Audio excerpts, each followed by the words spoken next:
على رسوله الكريم أعوذ بالله من الشيطان الرجيم بسم الله الرحمن الرحيم واعتصموا بحبل الله جميعا ولا تفرقوا সম্মানিত উপস্থিতি আপনারা অবগত আছেন আমরা আজকে যেখানে উপস্থিত হয়েছি এদেশের লাইট হাউস থেকে 24 গণ অভ্যুত্থানের ঐতিহাসিক স্থান দারুল হাটহাজারী মাদ্রাসার সামনে আমরা উপস্থিত। বাংলাদেশের এক বিপ্লবের নাম হাটহাজারী, বাংলাদেশের এক গণক্ষেত্রের নাম হাটহাজারী।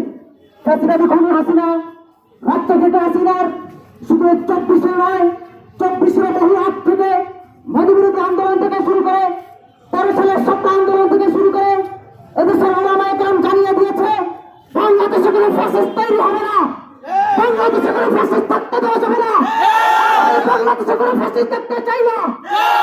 আগামী বাংলাদেশ হবে কল্যাণকর রাষ্ট্র, আগামী বাংলাদেশ হবে এদেশের মানুষের কথা বলার অধিকার রাখা রাষ্ট্র। এই লক্ষ্যে বৈষম্য বিরোধী ছাত্র আন্দোলন এবং নাগরিক কমিটি বাংলাদেশের মানুষের নাগরিকের কথা বলে, এদেশের মানুষের অধিকার আদায়ের লক্ষ্যে তারা কথা বলে যায়। আজ বৈষম্য বিরোধী ছাত্র আন্দোলন এবং জাতীয় নাগরিক কমিটি হাটহাজারী উপজেলা শাখার যৌথ উদ্যোগে 2013 সালে রক্তক্ষয়ী খুনি হাসিনার ফাঁসির দাবিতে আওয়ামী লীগ নিষিদ্ধ করে এবং আজকে যেখানে দাঁড়িয়ে আছি খুনি হাসিনায় তার পুলিশ ঠিক তার 90% এখনো আমরা জানি প্রশাসনের ভিতরে আওয়ামী লীগের লোক বসবাস করে। আমরা এই বাংলাদেশে আওয়ামী লীগের কোন লোক দেখতে চাই না। সচিবালয় দেওয়া হবে, বাংলাদেশ থেকে আওয়ামী লীগের সকল চিহ্ন তুলে দেওয়া হবে। এই জনতা আওয়ামী লীগ বাংলাদেশে দেখতে চায় না, আওয়ামী লীগের নামে বাংলাদেশে কোনো রাজনীতি চলবে না।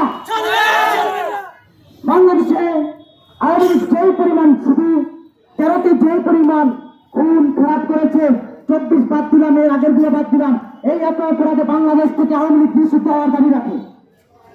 আওয়ামী লীগের রাজনীতি বাংলাদেশে চলে না, বাংলাদেশিরা রাজনীতি করবে। বাংলাদেশে কোনো মুজিবের মন্দির থাকবে না, বাংলাদেশে মুজিববাদ চলে না। এটা বাংলাদেশ, এটা গুজরাট নয়। আমরা ভারতের মতো অসভ্য রাষ্ট্রে বসবাস করি না, আমরা একটা সভ্য দেশের নাগরিক। সভ্য দেশে অসভ্য দেশে প্রেসক্রিপশনে সভ্য দেশ চলবে না, চলতে দেওয়া যায় না। সম্মানিত উপস্থিতি,